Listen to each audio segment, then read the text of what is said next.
Kashmir News Service presents. और मैं मानता हूं कि यहाँ की जो अधोसंरचना इंफ्रास्ट्रक्चर था, जो किन्हीं कारणों से पिछड़ गया था, आज उसमें काफ़ी गति आई है, प्रगति आई है। और मैं समझता हूं कि देश के दूसरे हिस्सों की तरह यहाँ भी अच्छा इंफ्रास्ट्रक्चर बन सकेगा। PMDP, prime minister development plan के अंतर्गत 55 बड़ी परियोजनाएं, जो मोटे तौर पर 55,000 करोड़ की हैं, उनमें से काफ़ी पूरी कर ली गई हैं। जो बची हैं शेष इस साल पूरी हो जाएंगी, 4 बचेंगी जो अगले साल हम पूरा कर पाएंगे। तो मैं समझता हूं कि उससे यहाँ का इंफ्रास्ट्रक्चर काफ़ी मजबूत होगा। एक अभी श्रीनगर बाईपास का जिक्र मेरे पूर्व किया गया। लंबे समय से किन्हीं कारणों से, जैसा उन्होंने बताया, कि नहीं हो पा रहा था, लेकिन मुझे लगता है कि एक बात हमें ध्यान में रखने की है कि एक कठिन परिस्थिति से हम गुजरते हैं। जितने की सड़क नहीं, उससे ज़्यादा सड़क का मुआवजा लगता है। लगभग 2292 करोड़ संभवतः ये परियोजना है, जिसमें 1200 करोड़ से ज़्यादा जमीन अधिग्रहण की लागत है। कई बार जब मैं रिव्यू करता हूँ, विचार करता हूँ, तो अकेला क्षेत्र है जहाँ प्रधानमंत्री ग्राम सड़क योजना के लिए भी भूमि अधिग्रहित की जाती है और उसके लिए मुआवजा देना पड़ता है। देश के किसी हिस्से में, क्योंकि गांव सड़क से जुड़े, मैं समझता हूं ये गांव के लोगों की इच्छा होती है और उसके लिए लोग आतुर रहते हैं, लेकिन यहाँ परंपरा चली है, तो उसके कारण कई कठिनाई भी आती है। और इसलिए मैं विशेष रूप से आदरणीय नितिन गडकरी जी का आभार व्यक्त करूंगा, क्योंकि 1200 करोड़ रुपया मुआवजा देना खुद में एक बड़ी,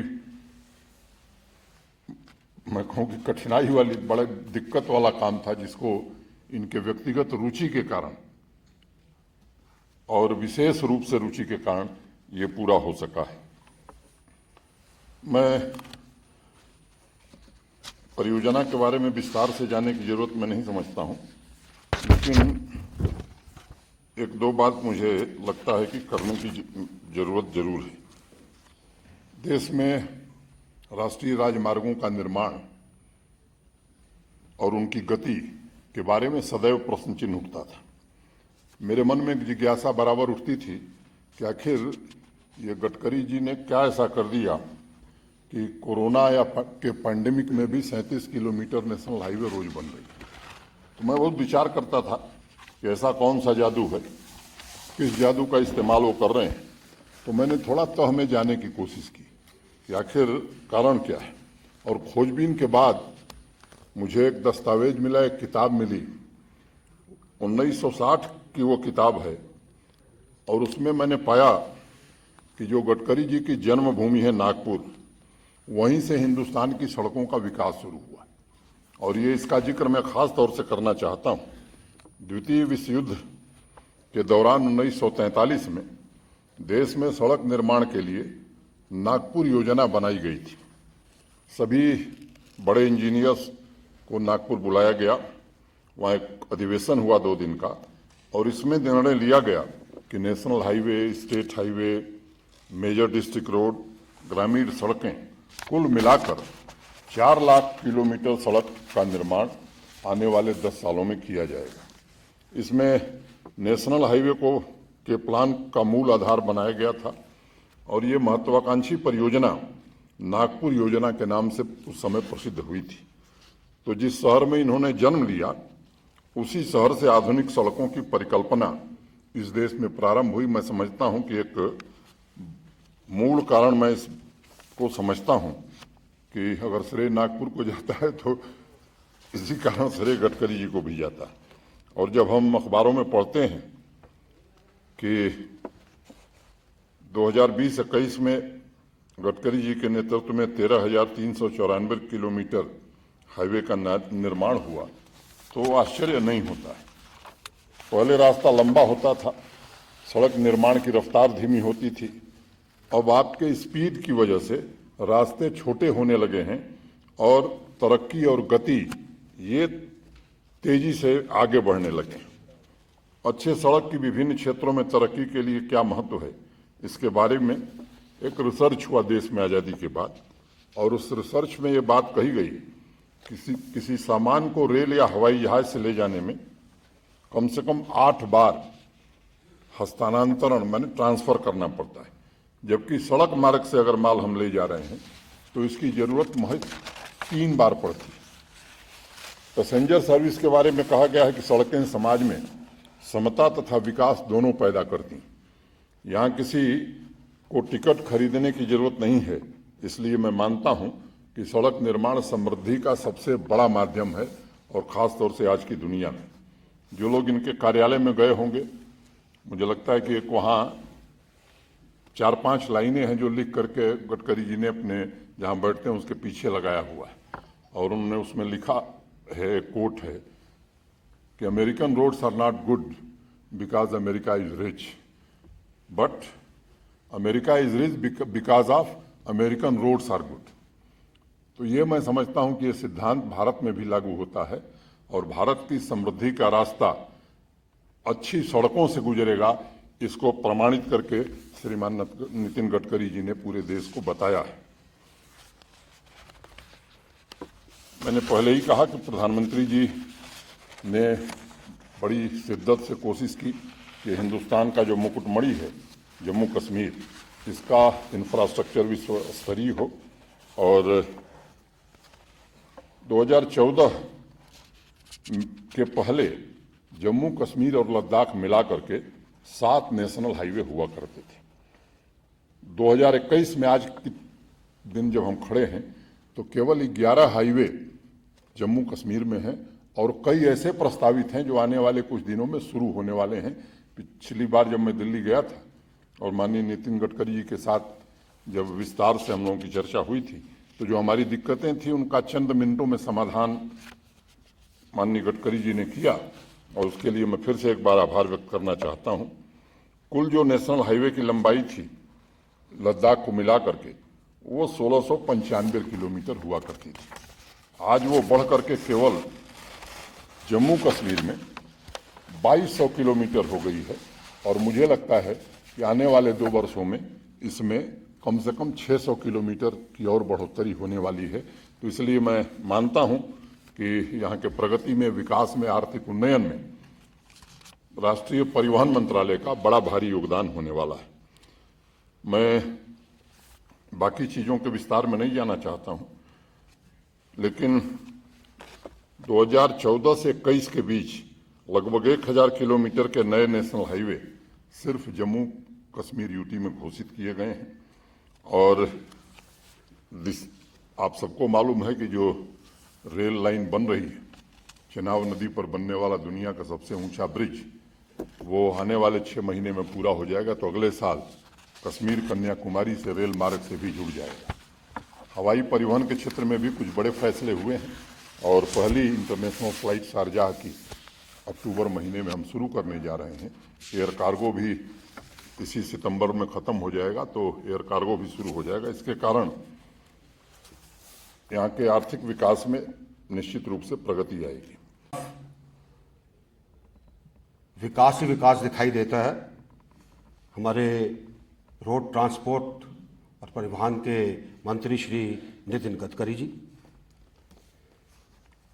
जम्मू और कश्मीर के लेफ्टिनेंट गवर्नर, जो कि पूरे समय जब से वो यहाँ पर आए हैं, मैं तो जब भी उनसे मिला हूँ, जम्मू कश्मीर की खुशहाली और प्रगति ही उनके मुंह से निकलती है कि कैसे उसको और आगे बढ़ाया जाए। मनोज सिन्हा जी, हमारे बहुत ही माननीय सम्माननीय मेंबर ऑफ पार्लियामेंट, पुराने चीफ मिनिस्टर, जिनके साथ मुझे काफ़ी समय उनको जानने का मौका मिला है, फारूक अब्दुल्ला साहब, और हमारे दूसरे member of parliament Hasnain Masoodi साहब, यहाँ पर आए सभी मौजूद मेहमान, सभी अधिकारी और वो सब जो जम्मू और कश्मीर की खुशहाली चाहते हैं, आप सबको बहुत बहुत नमस्कार, आप सबको बहुत बहुत आदाब। जम्मू और कश्मीर कि खुशहाली और देश की खुशहाली तभी संभव है जब हमारा बुनियादी ढांचा अच्छा होगा। सड़कें अच्छी होंगी, उसके साथ बाकी जो चीजें वो अच्छी होंगी, ताकि लोग बाग एक जगह से दूसरी जगह जा सके, सामान एक जगह से दूसरी जगह जा सके। और इसी चीज को लेकर गडकरी जी ने बहुत सी ऐसी योजनाएं रखी हैं जिससे कि पूरे देश के अंदर एक बहुत अच्छा और बेहतरीन रोडों का जाल बिछ गया है। समय कम लगने लगा है। आप में से शायद कुछ लोग नहीं जानते होंगे कि पहला एक्सेस कंट्रोल्ड एक्सप्रेसवे जो बनाया गडकरी जी ने, वो बंबई से पूना का था। और वो इतना अच्छा था कि कुछ दिनों के बाद बंबई से पूना की हवाई सर्विस बंद हो गई, लोग बाग रोड से ज्यादा जाने लगे। और अब जिस तरीके से काम चल रहा है, जैसा कि लेफ्टिनेंट गवर्नर साहब ने बताया, जो हाईवे बन रहे हैं वो इस चीज को देखकर बनाए जा रहे हैं कि आपको कम से कम समय लगे। अगर कोशिश की जा रही है कि दिल्ली से कटरा 6-7 घंटे में पहुंच सके, कोशिश की जा रही है कि उसके आगे श्रीनगर तक आने में आपको 3-3.5 घंटे से ज्यादा ना लगे, इन सबके ऊपर काम चल रहा है। सबसे पहले बहुत दिनों के बाद मुझे यहाँ आने का अवसर प्राप्त हुआ और विशेष रूप से जम्मू कश्मीर के विकास के लिए अनेक योजनाओं की शुरुआत करने का भी मौका मिला। आज बारामूला से गुलमर्ग के बीच करीब 150 करोड़ रुपए की योजना का आज भूमि पूजन हुआ है, चौड़ीकरण मार्ग का। अनंतनाग जिले से वेलू से दोनीपोवा तक 2 लेन पेव शोल्डर एवं 4 लेन सड़क चौड़ीकरण, ये भी करीब 290 करोड़ का काम है। अनंतनाग जिले में दोनीपोवा से 2 लेन बाईपास का निर्माण, ये भी करीब 8.47 किलोमीटर 261 करोड़ रुपए का काम है। इसकी आज शुरुआत हो रही है। पर इसमें सबसे महत्वपूर्ण योजना जो है वो श्रीनगर रिंग रोड की है। और इस योजना के बारे में अनेक दिनों से मांग हो रही थी। करीब काफ़ी पुराने समय में जम्मू कश्मीर की लैंड एक्विजिशन एक्ट के अनुसार तब हमने एक कॉन्ट्रैक्ट भी अवार्ड किया था, पर दुर्भाग्यवश लैंड एक्विजिशन न होने के कारण कॉन्ट्रैक्ट को टर्मिनेट करना पड़ा। तब लैंड एक्विजिशन की कॉस्ट 400 करोड़ रुपए थी, पर उसके बाद में जम्मू कश्मीर के राज्य प्रशासन के सहयोग से हमने फिर से लैंड एक्विजिशन अब किया है। और मुझे आज बताते हुए खुशी हो रही है कि लगभग 100% लैंड एक्विजिशन हमारा पूरा हुआ है। इसलिए मैं एलजी साहब को और जम्मू कश्मीर के प्रशासन को हृदय से बहुत बहुत धन्यवाद देता हूं और उनका अभिनंदन करता हूं। 400 के बजाय अब हम 1200 करोड़ रुपए दे रहे हैं। तो 1200 करोड़ रुपए देते हुए भी हमें कोई दुख इस बात का नहीं है कि हमने जिनकी जमीन ली उनको अच्छा मुआवजा दे रहे हैं। ये जो रिंग रोड है, ये 3000 करोड़ रुपए की लागत से 42 किलोमीटर 4 लेन रिंग रोड का निर्माण किया जा रहा है। और इस रिंग रोड का काम अगस्त 2021 में ही प्रारंभ हो गया है। यह कार्य दिसंबर 2023 तक पूरा करने का हमारा प्रयास है। यह रिंग रोड श्रीनगर के गलंदर से सुम्बेल रोड क्रॉसिंग तक बनेगी। और इस रिंग रोड के बनने से बारामूला, कुपवाड़ा, बांदीपुरा, गुरेज, कारगिल एवं लेह जाने वाले लोगों को श्रीनगर के शहर अंदर नहीं आना पड़ेगा। विशेष रूप से यह जो रिंग रोड बन रहा है, इसके कारण निश्चित रूप से मुझे खुशी है कि यहाँ के टूरिज्म को बढ़ाने में इसका बहुत बड़ा उपयोग होगा। एक प्रार्थना मैं एलजी साहब को और जम्मू कश्मीर के प्रशासन को करना चाहूँगा। जब महबूबा जी मुख्यमंत्री थी तब भी मैं वाटर रिसोर्सेज मंत्री था, तब भी उन्होंने भी इस बात के लिए मांग की थी। उसमें ऐसा है कि हमारे रोड के लिए जो एग्रीगेट लगता है वो दूर से लाना पड़ता है और इकोलॉजी और इन्वायरमेंट के कारण अड़चनें भी होती है। उस समय यहाँ बाढ़ के कारण बहुत नुकसान हुआ था। जनता की काफ़ी चल संपत्ति काफ़ी नुकसान हुआ था। तो अगर ये रोड के विशेष रूप से जो रिवर्स है बड़े बड़े झेलम जैसे, इनके अंदर में काफ़ी सिंटेज पड़ा हुआ है और उसके कारण बाढ़ जल्दी आता है और लोगों का नुकसान भी होता है। और मुझे इस बात का सौभाग्य मिला है कि आप जहाँ से आते गाज़ीपुर, वहाँ मैंने जलमार्ग बनाया गंगा में। और जब हमने ये जलमार्ग बनाने की बात कही थी तब किसी का विश्वास नहीं था। मोदी जी ने भी मुझे एक बार कहा था कि इसका जिक्र मत करो क्योंकि नहीं होगा। जेटली जी ने कहा कि बजट देने से होने वाला काम नहीं है। पर फारूक जी, हमने अब गंगा का जलमार्ग वाराणसी से हल्दिया पूरा किया, जहाज चलने लगे, क्रूज चलने लगे।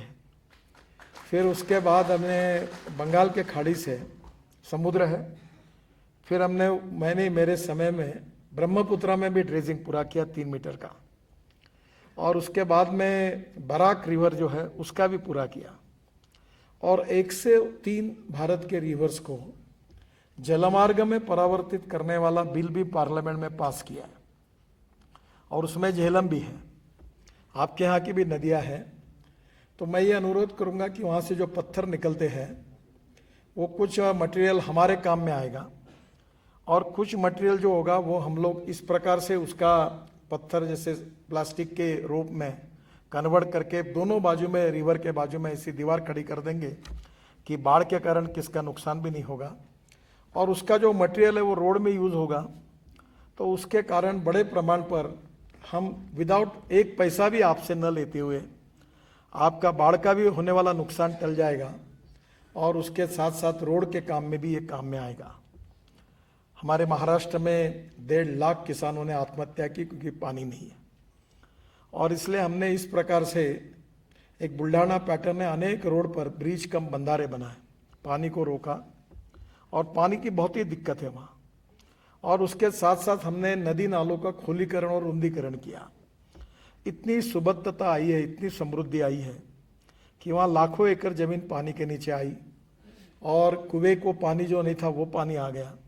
तो आपके यहाँ तो वो समस्या नहीं है।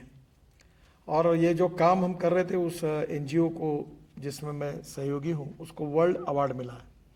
तो मेरा आपसे अनुरोध है जम्मू कश्मीर की प्रशासन से कि नदियों के बारे में अगर वो कहेंगे और इन्वायरमेंट और इकोलॉजी के लिए भी अच्छा होगा, तो निश्चित रूप से ये जो श्रीनगर का जो रिंग रोड हम बना रहे हैं उसके लिए दूर से एग्रीगेट लाने के बजाय ये नदियों का ही अगर ये पूरा मटेरियल अगर हम निकाल कर करेंगे तो विन विन सिचुएशन सबको है, जिससे बाढ़ के कारण कभी श्रीनगर का नुकसान भी नहीं होगा। और हमारे रोड बनाने के लिए हम वो मटेरियल यूज़ करेंगे तो आपका ये नुकसान टलने के लिए आपको 1 रुपया खर्चा भी नहीं करना होगा। ये फुकट में काम हम NHI के तरफ से करके देंगे। तो पूरे जम्मू कश्मीर में आप इसके बारे में अगर नीति स्वीकार करेंगे तो अच्छा होगा। दूसरी बात ऐसी है कि हमारी NHI DCL जो कंपनी हमने स्थापन की थी, कल मैं गुलमर्ग गया था, तो जाते समय काफ़ी ऑब्जर्व कर रहा था, पिछले बार भी मैं गया था। तो यहाँ मुझे 2 सुझाव देने, क्योंकि ट्रांसपोर्ट मंत्री मैं हूँ। यहाँ की बसेस मुझे अच्छी नहीं लगी। अभी हमने electric, ethanol, methanol, biodiesel, CNG इस पर बसेस लाई है, और मेरे विभाग से हम ग्रीन हाइड्रोजन पे काम कर रहे हैं। Green hydrogen is the fuel for the future, और ये पेट्रोल डीजल को समाप्त करना चाहिए, इससे बहुत पोल्यूशन तैयार होता है। और बीइंग ए ट्रांसपोर्ट मिनिस्टर, मैं अथॉरिटी से ये कह सकता हूँ कि पब्लिक ट्रांसपोर्ट और इलेक्ट्रिसिटी ये अब सबसे बड़ा उपयोग का काम साधन है। और प्रधानमंत्री ने मुझे ropeway, cable car, funicular railway, public transport, electricity, इसकी सबकी जिम्मेदारी दी है। मैं आपसे 1 रुपया नहीं मांगता। पहली बात तो ऐसी कि मेरे पास इतना पैसा है कि मेरा पहला विभाग है कि मैं 40 लाख करोड़ के काम कर चुका हूँ, और मैं पैसे खड़ा कर सकता हूँ। मुझे आपसे और कश्मीर के लिए काम करना चाहता हूँ। केवल मुझे फॉरेस्ट इन्वायरमेंट के क्लियरेंस और लैंड एक्विजिशन 2 काम करा दीजिए। अभी हिमाचल प्रदेश ने मुझे 15 रोपवे और केबल कार का प्रपोजल दिया है, और मैं अपने ही पैसे से वो बना रहा हूँ। केवल मैंने उनको कहा कि एक नीति बनाइए, आपके यहाँ जो हाइड्रो पावर बनती है, काफ़ी जम्मू कश्मीर में भी बनती है, उसका रेट कम है और एक आधे प्रोजेक्ट को 5-10 मेगावाट लगेगी।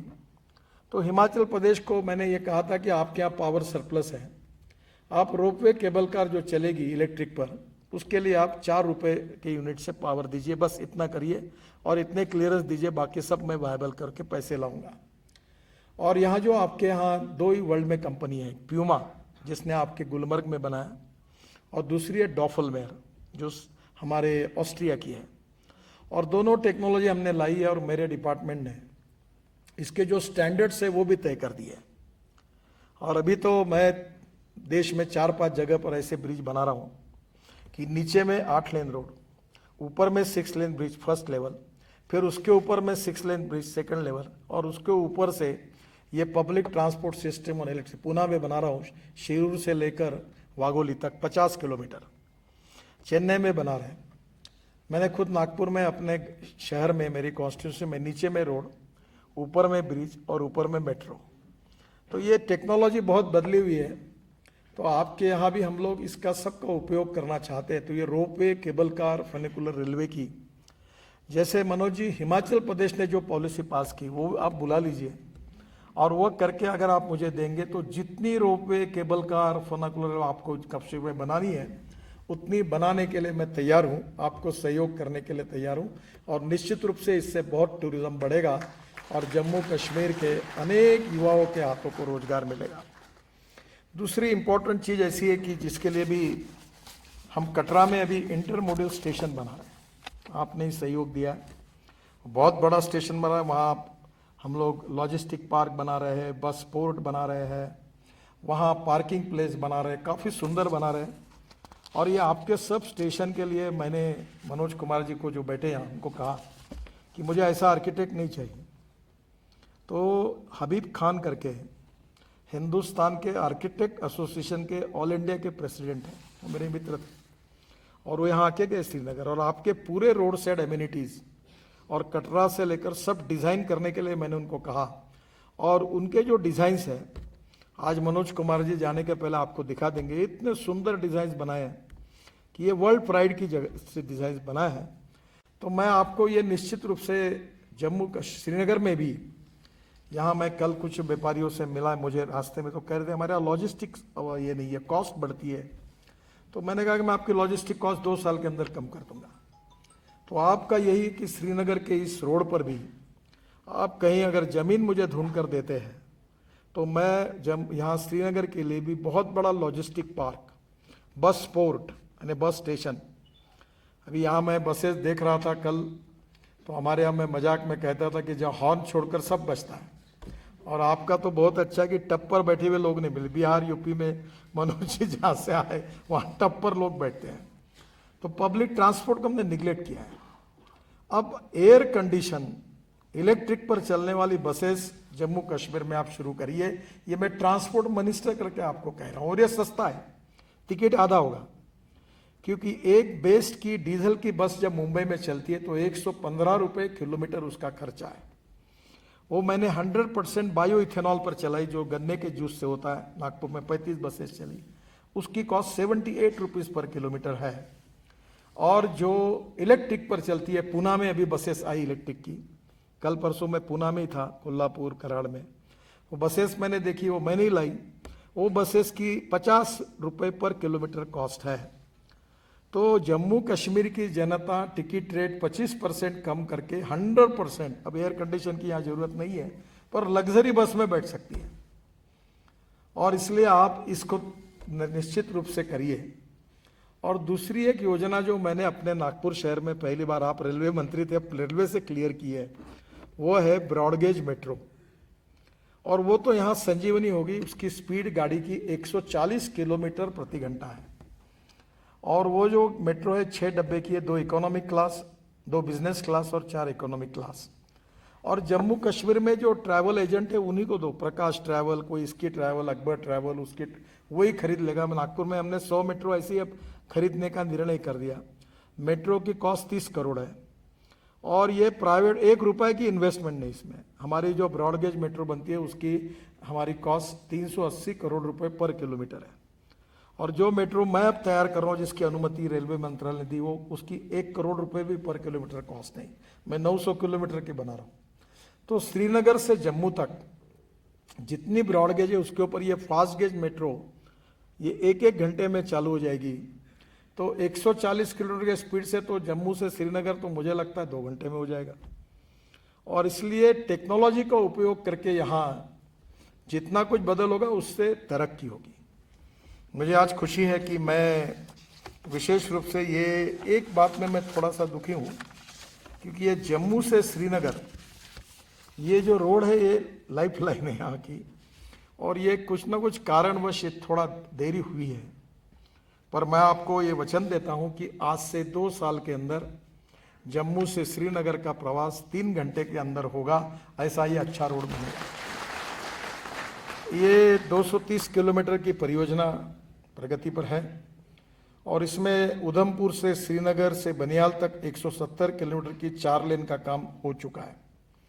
उधमपुर और बनियाल के बीच 60 किलोमीटर काम दिसंबर 2022 तक पूरा हो जाएगा और शेष 20 किलोमीटर जिसमें रामसू और बनियाल के बीच सुरंगों और पुल का निर्माण शामिल है, वो अगले 2-2.5 साल इसको लगने वाला है। ये लगभग 8,000 करोड़ रुपए की अनुमानित लागत से ये जम्मू श्रीनगर ये जो लाइफलाइन है आपकी राष्ट्रीय राजमार्ग के कुछ 4 लेन में कुल 20 सुरंगों का निर्माण किया जाना है, जिसमें 4,500 करोड़ रुपए की लागत से वाली 6 सुरंगों को पहले ही पूरा किया जा चुका है, जिसमें 9 किलोमीटर चेनानी नाशरी सुरंग और 9 किलोमीटर काजीकुंड बनियाल शामिल है। बाकी का भी काम अब शुरू हो जाएगा, लगभग अवार्ड हो गया है और इसके पूरा होने के बाद जम्मू और श्रीनगर के बीच की दूरी 230 किलोमीटर हो जाएगी और करीब 3 से 3.5 घंटे के अंदर आप निश्चित रूप से आ सकेंगे। Thanks for watching Kashmir News Service.